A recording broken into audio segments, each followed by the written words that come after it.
Hello, everybody. This is a very special conference because we are now talking America, Japan, and Paris together about one enormous subject which is important, and that is the bra market.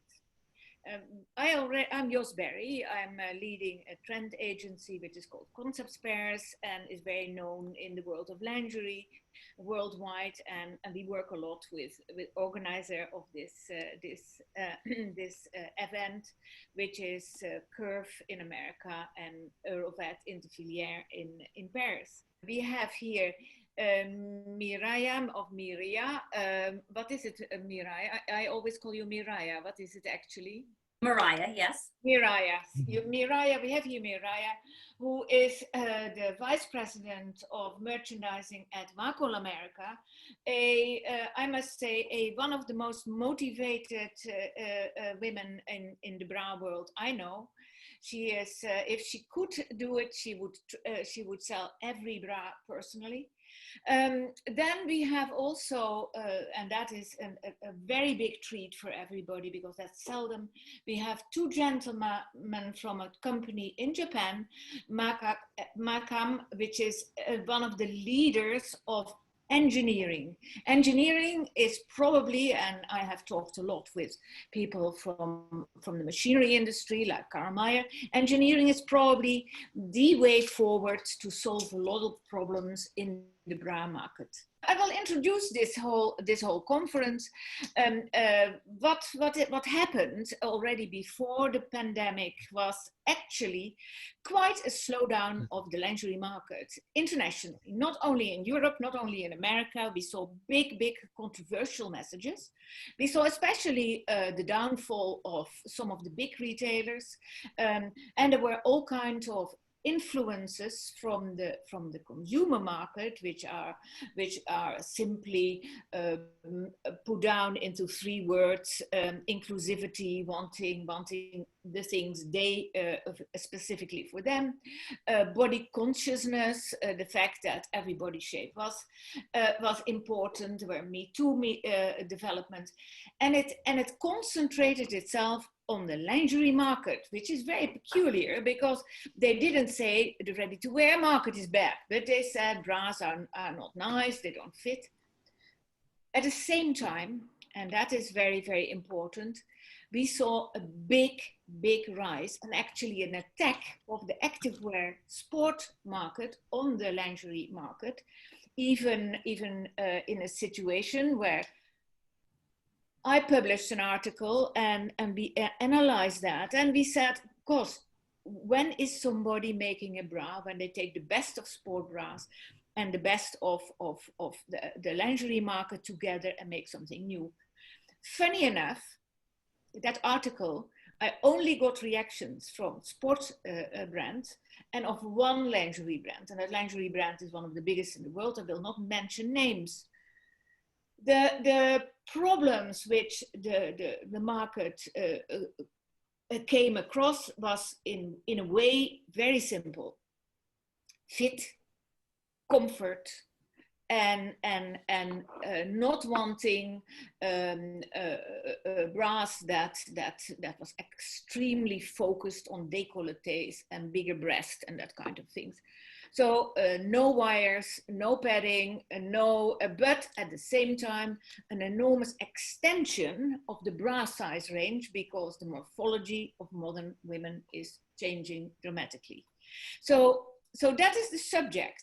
The subject is also, and that is quite alarming for the big brands like Wacol, which is, there are worldwide, when you talk about brands with a very specific attitude, especially in America and in our world. When you look at Asia, it's a little bit different, but there are in reality there are three big leaders at the moment, which is Wacol, Triumph, and coming up fast, of course, is Chantel.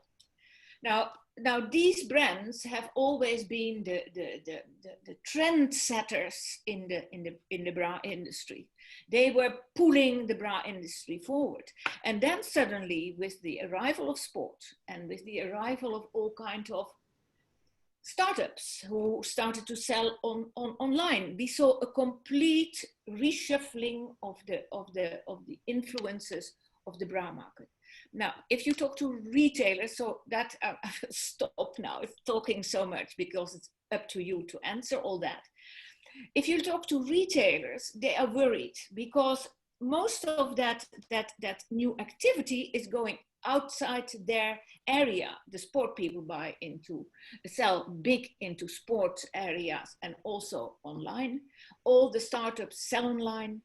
And the big brands are actually the assurance of the retailer. The retailer has to have big carriers of influences, and that creates an enormous unrest, and especially because those big brands are holding to their old specialities, which is for a big part the real cut and sew traditional shape. And what we now see is everything that sells very well during the pandemic. That's also a thing that sold even in China and even in Japan, which sold very well during the pandemic, were sport bras and what I call cookie cutter bras, which are basically cut out things and then molded and glued together, which are united in one thing. There's hardly any sizing. It is small, medium, large, extra large. So there is a problem. There is a sort of separation of the people who in the know, the Wacols, especially the people who should carry the market forward, and what is happening. And so therefore, hearing it from one of the most motivated brands in the world and one of the biggest brands in the world, Wacol, I already had a webinar with Triumph. What are you going to do about it? That's the subject today. だいたいポイントとしては、このランジェリー業界をスポーツアクティブウェアの分野っていうのが結構侵食してきてますと。で、オンラインもオンラインでの販売、ネット販売っていうのも増えてきていて、どんどんそういう業界が、守ってきてたところが今どんどん侵食されてきてますねと。で、この、パンデミック、コロナの影響もあって、でコロナの影響がある中でよく売れてたのがシームレスのあんまりブラのサイズとか関係のないその SML とかで展開されているようなものがよく売れていましたけども、そういうものに対してこういうワコールのような大きなブランドはどういうふうに考えているのかっていうところを今日聞いていくっていうような感じですね。Miraya, what is your response on that? Because that is a whole bunch of a lot of stuff.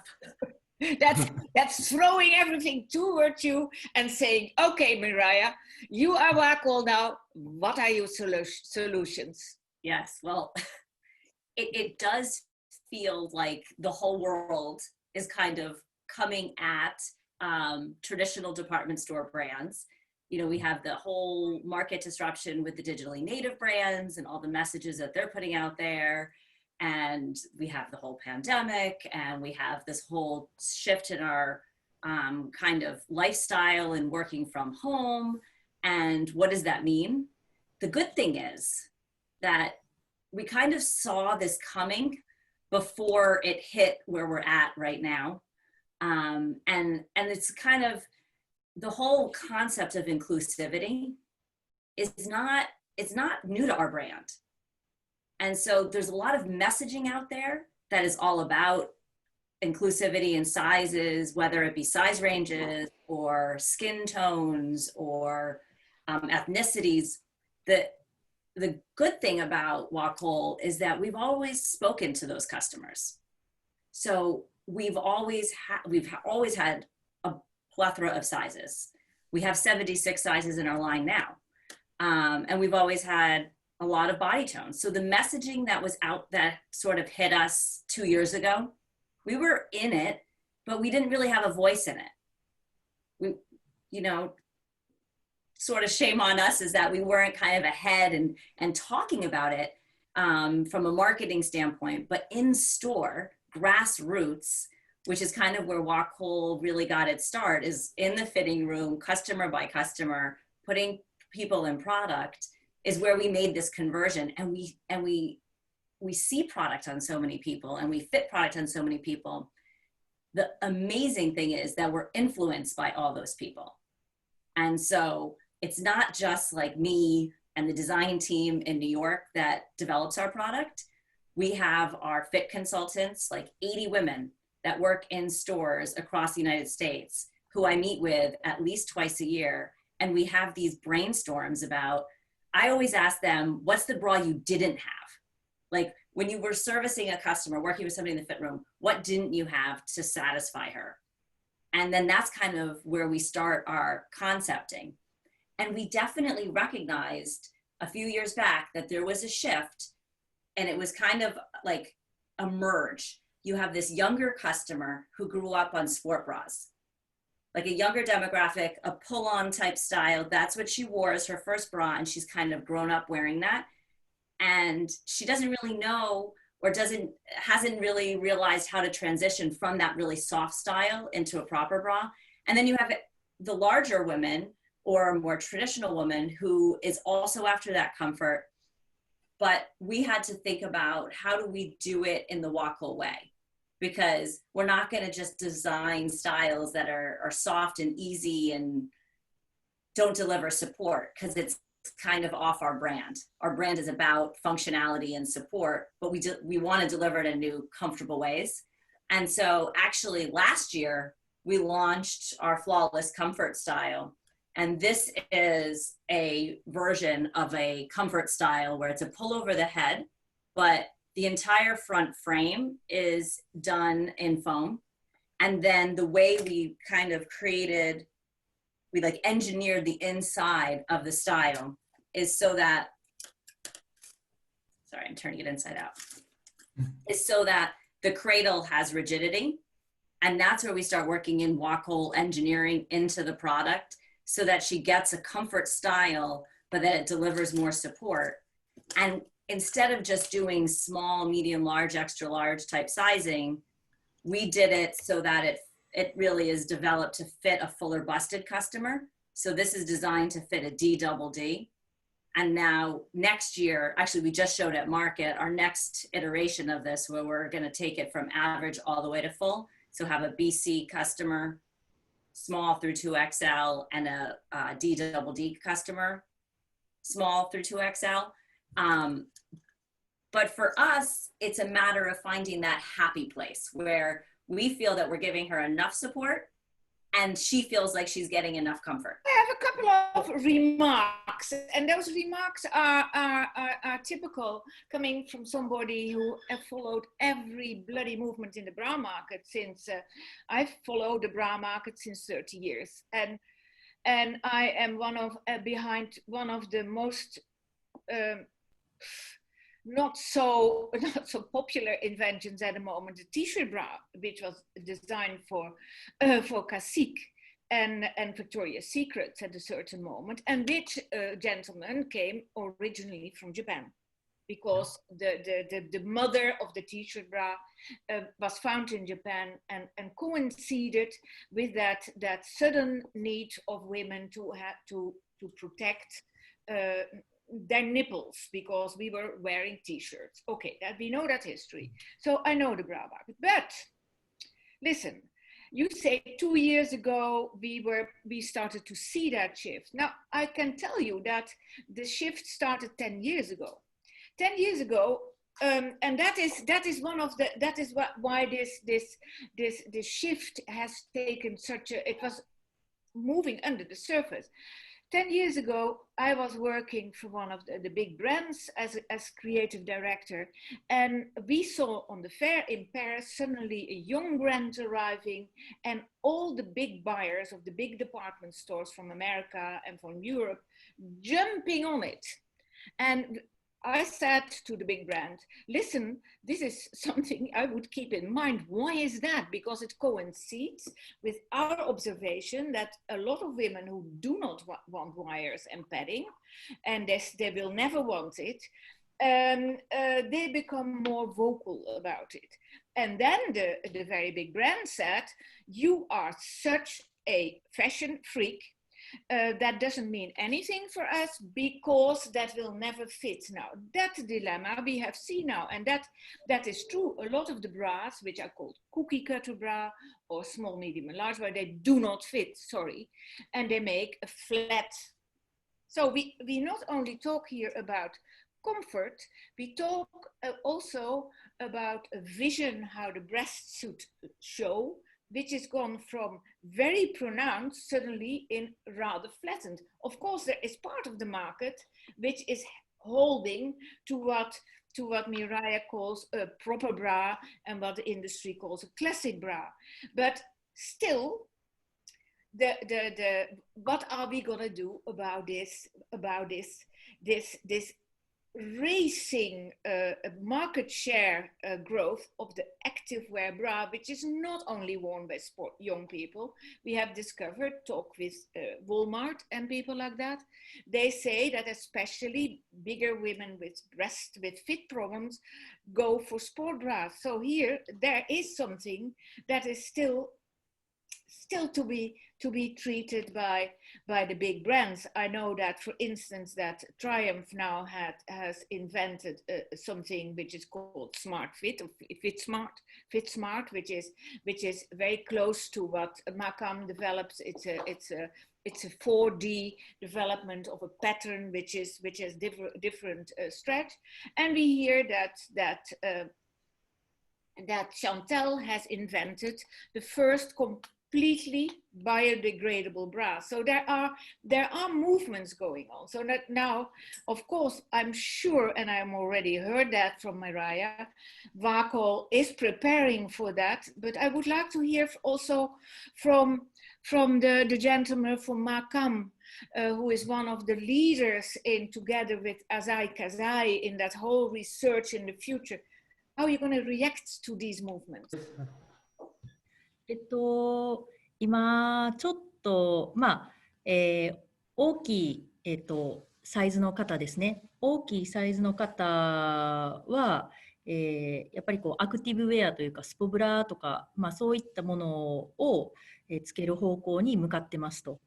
で、例えば、トリンプさんであったら、スマートフィットスマート、どっちかちょっとわからないんですけど、そういったコンセプトで、4D の、そういった、ちょっとマカムさんが今回作ったものに近いような、そういった生地を使った製品っていうのを出してたりとか、あと、シャンテールはシャンテールさんは成分解性を持った、ブラを出したりとか、そういうふうな方向に向かっていってたりするんですけども、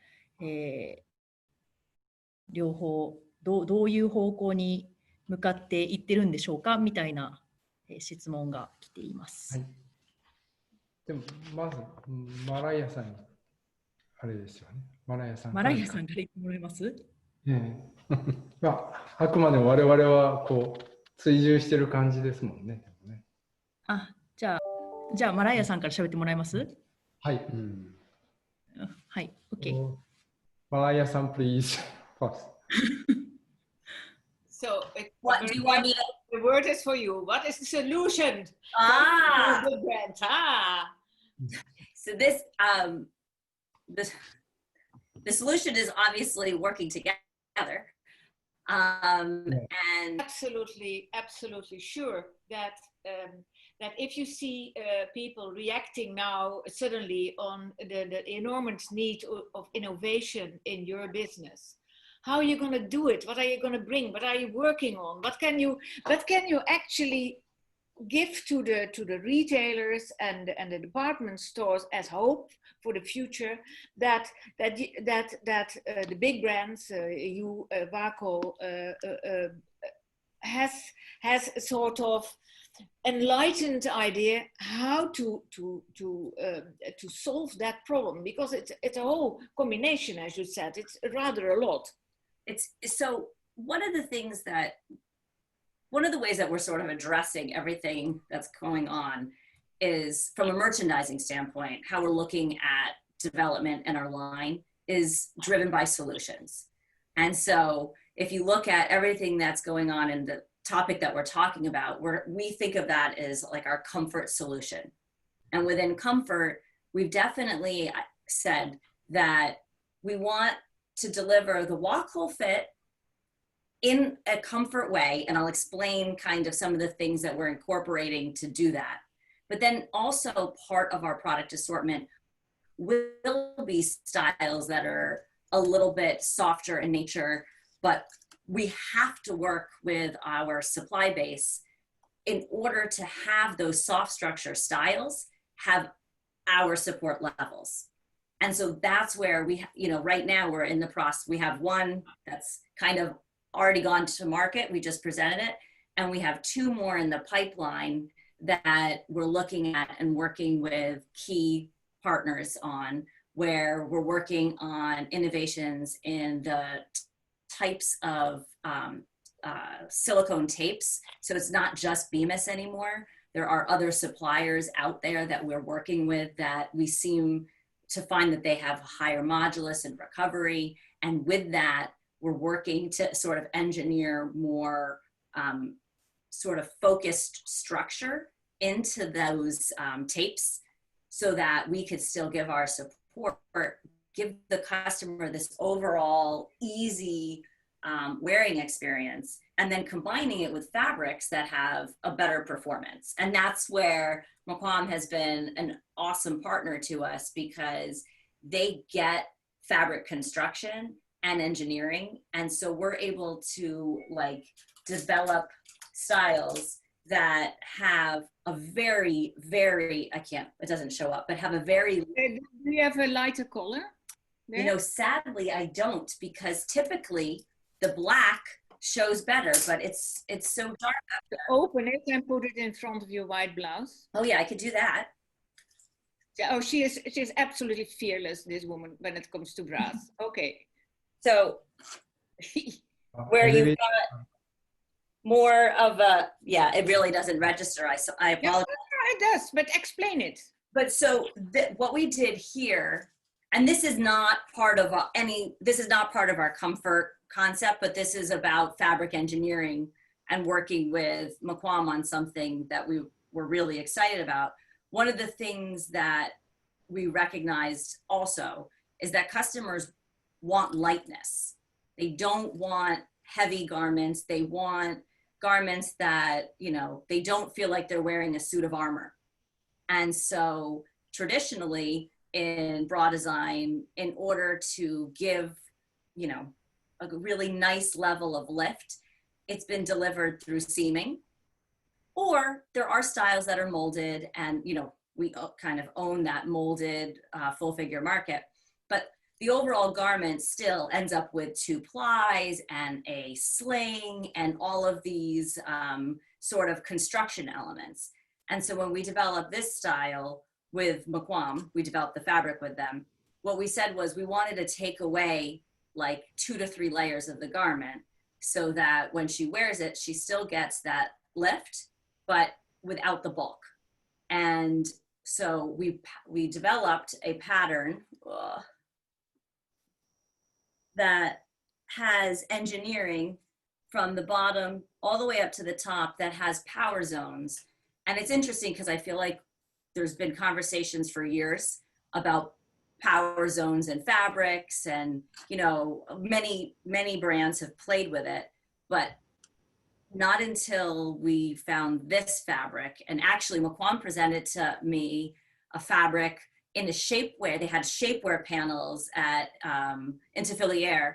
I guess it was probably like 2 or 3 years ago. And they were showing me a new yarn that they used to deliver compression.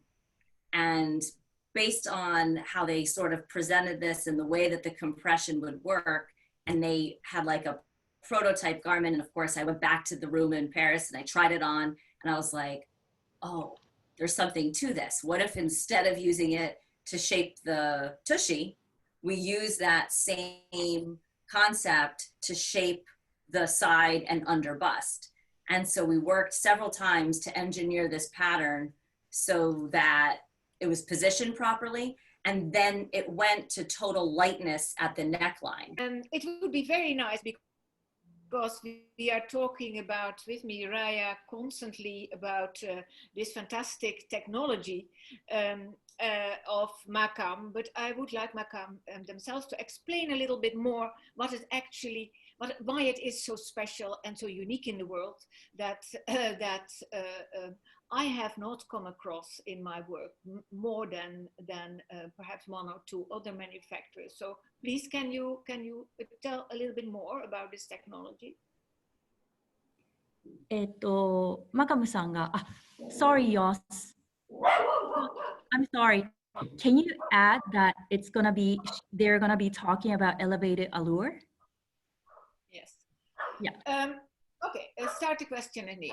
So we are talking a lot about elevated allure, which is one of the newest products of Wacoal together with Makam, and it is the result of a very special technology, a technology which is related to engineering, and we would like Makam to tell us a little bit more about it. Right. 今回、開発したエレベーティッドアルアーなんですけども、どういった、テクノロジー技術を駆使して、開発されたかっていうところをもう少し具体的に教えていただいてよろしいですか。はい。今回、エレベーテッドアルアーで期待された、生地に期待されてたものとして、やはり1枚の生地の中に、すごく極端に薄い部分、パワーが弱い部分と、強い部分、それを、共存させるっていうことを期待されました。で、それに必要だったものが、ハードとしてはカール・マイヤーの、最新鋭の、編み機。もういいです。RSJ とか言わなくてもうそれ言わなくていいと。が必要であった。で、あと、そのヤーンとしては、伸びを良くするという意味では HS。ここは永谷さん、うまく説明してくださいね。はい、で、はい、HS が、必要であった。ただし、一方でその伸びを止めてパワーをアップするっていうところでは SF という力が、必要であった。これをミックスしたっていうことが、今回の、難しさであり、それがうまくいったことでああいう、ガーメントに仕上がったものだと思います。So, elevated allure was one of the most challenging fabrics to produce. Mireia wanted to have an innovative fabric that was light-weighted, but also supportive at the same time. And moreover, she wanted to have the design with the particular lines to change the power level in the garment, and also wanted to make it look more beautiful and sophisticated when they're put on as a garment. So it was very challenging because it was very difficult to have the different power level in one fabric. And in order to achieve that, we had to use the latest Carl Meyer's machine. It's a Russell-Tronic machine, which enables us to produce innovative fabrics using spandex with more complicated and interesting patterns in faster speed. And also we had to have some special yarns as well on the side.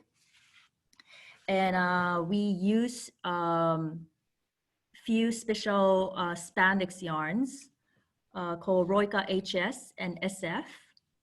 So HS, it allowed us to help making the soft power, and SF, it helps us to make the fabric to have more power within one fabric. So the combination of this machine and also the special yarns, it allowed us to make such a fabric for elevated allure. So yes, it was very challenging. And another thing that was challenging for us was that the fabric got distorted with the original pattern due to the power balance within the fabric. So we had to calculate and redesign the pattern and run few trials in order to achieve all Mariah's requests to come true. So that was the challenging thing, but it's very awesome to see the final products in the market now. What is it? Is it a jacquard technology or is it printed? Because from Japan, there's also that manufacturer who comes with silicone printing that blocks part of the fabric. No, it's a jacquard fabric, and maybe Mr. Suzuki, do you want to explain the way it's knit and the type of yarn that you introduced here?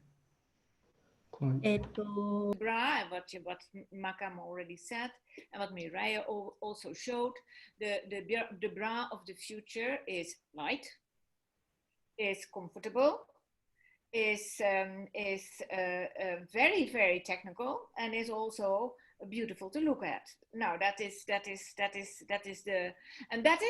actually what we expect from the big companies, because all those other attacks in the market you feel, unless it's from one of the big sport brands, are majorly also marketing and focused on smaller sizes. So the reality of the market is the enormous exponential growth of the bigger size market. Even in China, we see that is happening, where lightness and functionality suddenly, as a sort of contradiction in terms, need to sit in the same product.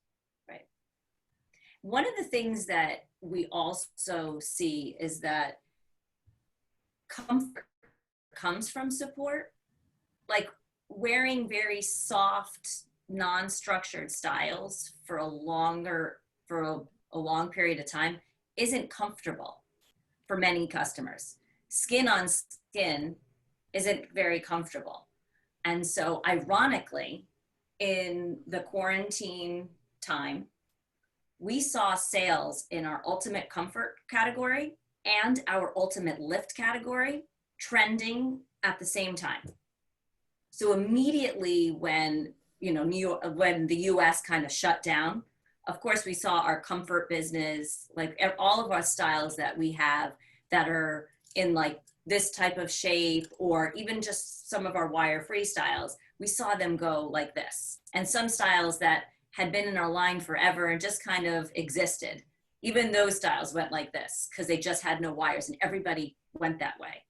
But then what we saw come April, May, was that there was a bit of a transition, and then people were starting to look for styles that lifted, styles that made them still appear good in their clothes, look good in their clothes, because when we're on these calls, still half of our body is showing. And if I was wearing a style like this, underneath this, it wouldn't look right. And even if it wasn't such an open neckline, it would always look right. Come on. No, it wouldn't look right. And it's funny because even I did it. Like when we were, we had several Zoom meetings like a day, and I thought I could even, sort of cheat and wear, this style that we've had forever. and I wore this underneath, and I couldn't get away from the fact that nothing was in the right place. My shirt everything looked bad. And I was right back into actually this bra because it felt like I was wearing nothing, but I still had a really pretty shape and I was lifted. So I don't think the US customer, I don't think all women are going to transition from a traditional bra world to sport crop pull-ons. I definitely think that there's a lot of action there. And I think it's kind of a pushback from the way traditional bra styles were designed and constructed. But it doesn't mean that there can't be a benefit from these. I mean, I think at a point in time, wires, even the first t-shirt bras, think back to the shape of the first t-shirt bras that were introduced, they were even projected. We've done so much work over the last 3 or 4 years, just on our foam cup shapes and sort of rounding off that top and giving it a more natural silhouette. I think for sure, I think American women are looking for a natural look, but they still want lift.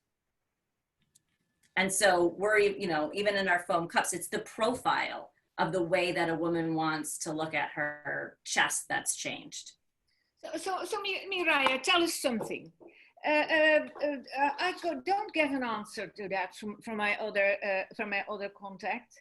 When I started to work in lingerie, obviously the most sold size in bras was what you call 34B. What is it now? For our brand, I can tell you what it is. Well, you must have two data. I'm sure of that. What is yours? What is your most sold size, and what is the general most sold size? I don't know that I could speak on authority on the general top selling size because of how we get the information by, like there's a NPD gives information based on department chain, and then there's mass, and then when you look at the whole market, it's something. But for us, we have 2 sizes that are tied: 38 double D and 36 double D. Those are tied for like our number 1 selling size. They're like neck and neck, and it just depends on the bra. And then right behind that is 34 and 36 triple D. But you know, Wacoal is known to service the fuller busted customer, not just plus size, full bust. So, you know, 36 is not really a plus size customer, but she's got in a double D and a triple D, she's got the fuller bust. So those 4 sizes are our top selling sizes. I have only 3. 38 double D, 36 double D, 34 triple D. Sorry, it's 36 and 38 double, and then 36 and 38 triple. Okay. It's like that quadrant are sort of our top, but double is bigger than triple. But that's not enormous. No. No. That's rather the people around me here in France as well, for a big part. So why is everybody so incredibly focused on 40 G or some things like that, and they say, oh, very proud to have that, and women thank us and cry. And I see this market and I think, yeah, there's still a lot of beauty to be done with those sizes. I'm so happy I'm semi-prepared for this call. I have size selling for every style in our line here. Because we were actually reviewing this in context of planning next season to see where we're seeing trends. It's interesting. There's been a big push. Bigger bands is one conversation, and bigger cups is a second conversation. And I, you know, a lot of times it's a matter of chicken or the egg. If you don't have the sizes, the customers can't buy it. But if you have the sizes and nobody knows that you have it, they don't buy it. But we've introduced a lot. We've had big pushes with key retailers, bringing 3 of our top selling styles all the way to a 46 band, and offering them up to a triple D in the 46, but we go up to a 44H. And we have I cups. So, but what we see is the size selling on that top end is if you were just the buyer for the retailer, you would see they question that end of the size spectrum because the sell-through isn't quite there compared to that sort of more focused size range. But for Wacoal, we love and we like feel, I don't want to say responsibility, but we honor those sizes. And we know that through our garment construction and our workmanship, we can offer that customer something great. And so in Key Styles, we have those sizes. But I think what's important is that the word gets out so they know that they're available. I think a lot of times you see, I would venture to guess that a lot of these sort of styles that look like this, but are actually a sport bra, let's say, and are worn by a plus size customer is because they don't know that the bra size is available for them by brands like us and others. And so it's kind of an awareness factor. So what's great about all the digitally native brands is they're talking about it a lot and that these sizes are available. And hopefully word gets out that they're also available in our retail store, you know, at Macy's and Dillard's, etc. But that, or they're available on our website. But the sell-through doesn't match the chat. Okay, so the sell-through doesn't match on neither. And we are in Europe. I mean, we are pretty impressed by the pictures of really very big ladies in very ill-fitted underwear, being very proud on Instagram all over the place as a sort of applause factor of both the idea of inclusivity and body positive, of course, I understand that. And that makes a lot of people in the especially young designers, it makes them very worried. They have a feeling like, oh God, is this my future? Do I really have to count in every design that I have to serve that size as well? What you are saying is that indeed there are the breasts of women have become bigger, which we have seen over the years, but it's not. But the focus on the market is still there where you can make a beautiful product. Right. I think the beauty becomes when you can start to engineer garments for that. The truth is you can't have one set of patterns that accurately fit both sides of the size spectrum. You have to modify in your grade. And I think maybe historically where it's gone wrong for brands that say, and I'm talking not the recent chatter, I'm talking 15 years ago, 20 years ago, when, you know, plus size became this big conversation. You had brands that had a pattern and everybody started with a 34B and then they graded.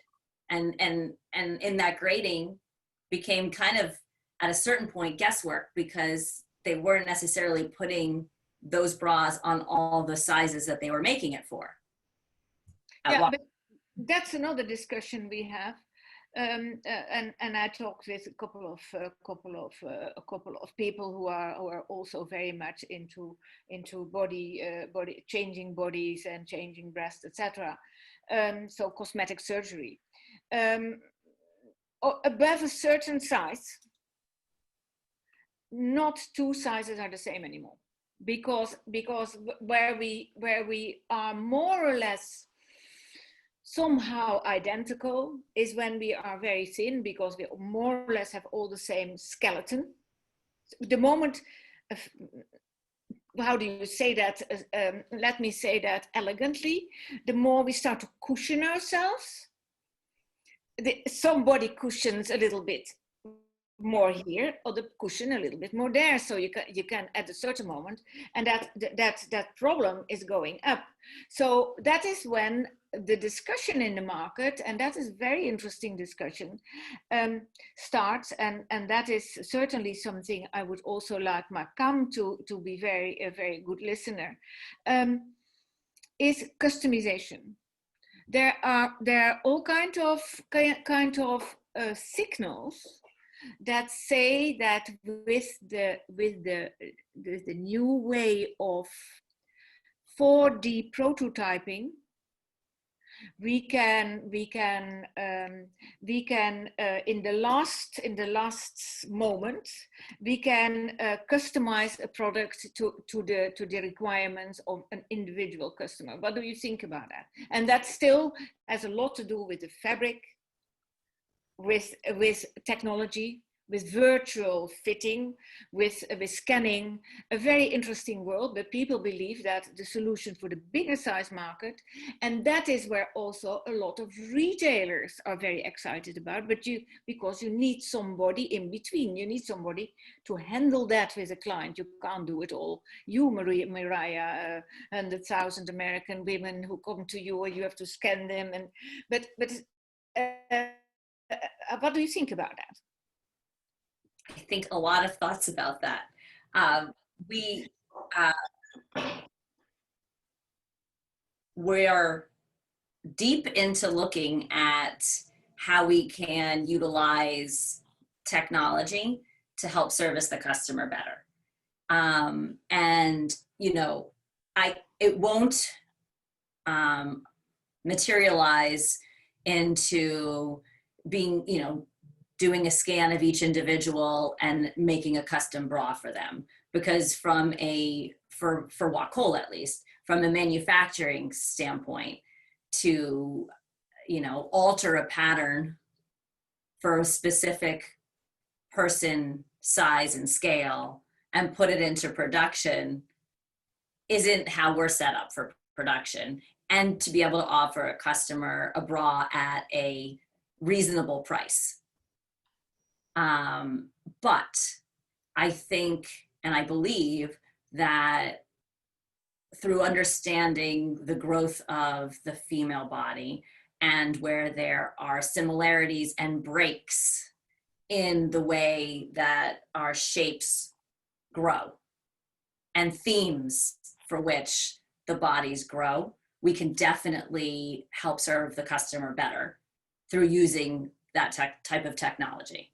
And so hopefully you'll see something from Wacoal on that soonish. Soonish, how soonish? I can't say. I can't say because I don't know. To be totally honest, I am offsite today. With my team is going to be arriving at my house this afternoon, and we will be working. We've been doing a series of brainstorms, as well as calls and partnerships with people working in that space, and to look at what does that mean and how can Wacoal incorporate that into our experience. Because the truth is, for us, everything is about fit, and that's what we did in store. You know, we had people working in store, associates, pairing customers to product. And so now, how do you do that and bring that to the virtual and digital space is what we're working on. And so I'm being very elusive, I know, but I'm very excited about how we can do things different. And even immediately, we're already doing things different. Separate from 3D scanning, we 100% recognize that the way that a woman's body grows is not always, it's not in equal parts. And so the benefit of having a skilled design team like we have and making all of our patterns in New York and fitting on real live people of all different sizes, like legitimately fitting on them and making legitimate corrections to patterns and saying where we should have a break in the sizing. So we're going to stop grading the strap platform at a 38 double, because she doesn't, just because she's getting bigger this way doesn't mean she's getting bigger all this way. And so we've been incorporating these changes into our line. And they essentially started shipping into bras that we were launching in fall of spring of 19, and they're forward. And that's where we're seeing like the shift in our customer age is coming down, and we're launching new solutions that people are understanding, and they're working for their body shapes better than they have in the past. So we kind of have broken the Walk Whole America mold a little bit. So there's that whole thing that's going on, and then there's this other thing that you're asking about, and then they'll merge together, because as we get more information on this, it'll inform that. I hope the audience we have understands that indeed the solutions for a better bra market, a bra market where women do not feel the victim, because that has also been one of the ongoing marketing stories, where bra manufacturers said you don't wear the right size.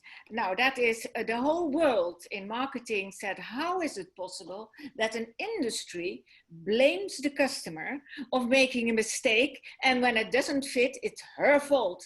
So right.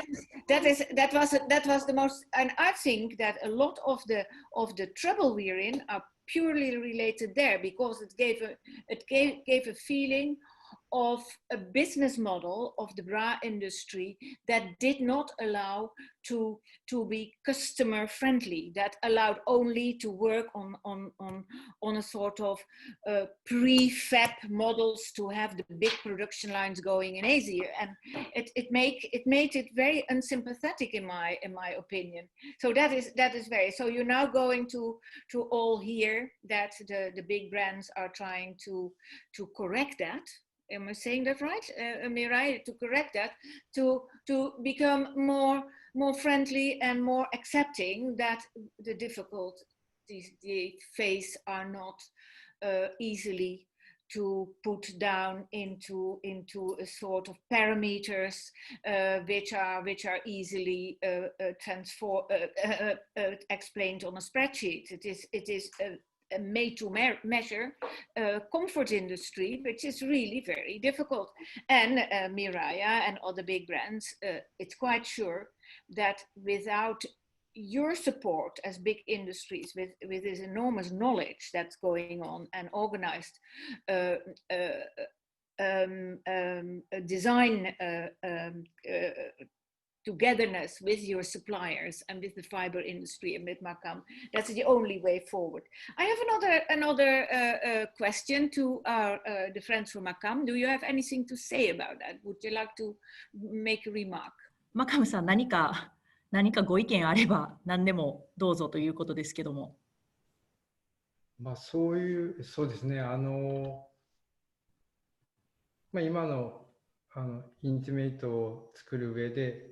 やっぱり一番大事なものっていかに洗練されたパターンがあるかだと思うんです。はい、つまり、マラヤさんの考える、どういった商品化にフィットするような、素材を提供できるか、マラヤさんのそのものづくりの心を刺激できるかっていうのが一番我々の使命かなと思ってます。So it is important for Makam to continue developing sophisticated pattern fabrics, and it is crucial to combine that with Mariah's creativity and imagination of how it should be put in the garment. So when we would like to use our know-hows and also knitting machines to give a stimulation to this industry.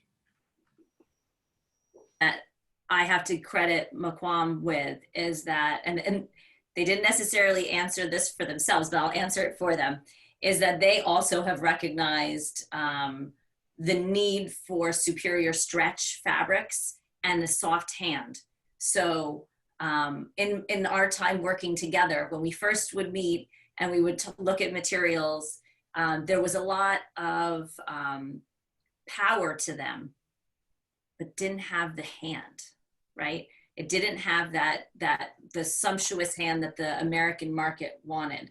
And I have to give them credit because I know we were in so many meetings where they'd be very excited to show me the new materials, and I touched them and I didn't like the hand. And so if the American customer doesn't like the hand, they won't accept, they won't even try it on. But what Mequon did is take that challenge and think, how do we use our machines, which the jacquard machines that they have give this incredible 4-way stretch. And then they started working with all these softer yarns and then lighter yarns. And they have these, their most recent collection has these fabrics that have like 360-degree stretch, but this fabulous sort of spring back. And when you talk about sizing and you want and inclusivity, those types of fabrics are the fabrics that work for that customer. Oh, sure. I totally agree with you, because I saw a lot of, no, not a lot, because it's still the people who have invested in jacquard machines who can do that and who have the knowledge to operate them, because it's often more, knowing about the digital knowledge, how to set up those machines for engineering, which is the big problem. So it's still a very inclusive little group of people who are able to do that. The difference certainly is that for a lot of engineering, the moment there where we start to see a big amount of elastan in fabric, they become as harsh as something to scrape your pants. I mean, you don't want to have that on your body. But and lace people always say to me, yeah, you can't have it both ways. If you want more pull, then we are going to end up with scratchy fabrics. Now, sorry, I don't want that. And then they start to throw tons of silicone on it, and that makes it very sort of limp. Right. So we want springy fabrics that are soft to the hand. Am I saying that right? Yes. Okay. In my opinion. In my opinion. Yes. I think that's where that developmental challenge occurs between designer or design teams and our fabric suppliers is they typically will show what's new and what they can do. But just because it's a new thing that you can do on a machine doesn't mean the consumer is going to like it. And so then how do you need to tweak that so that it's accepted by the consumer? And that's where we have built a really great relationship. Fantastic, enlightened discussion. Thank you very much, Mariah, for taking all that time to talk with us. I hope that a lot of our spectators as well have seen that Brand Tomorrow is all about empathy and thoughts about a consumer. Thank you very much. Thank you so much. Thank you all. Thank you, everybody. Very much. Bye. Bye. See you in the near future.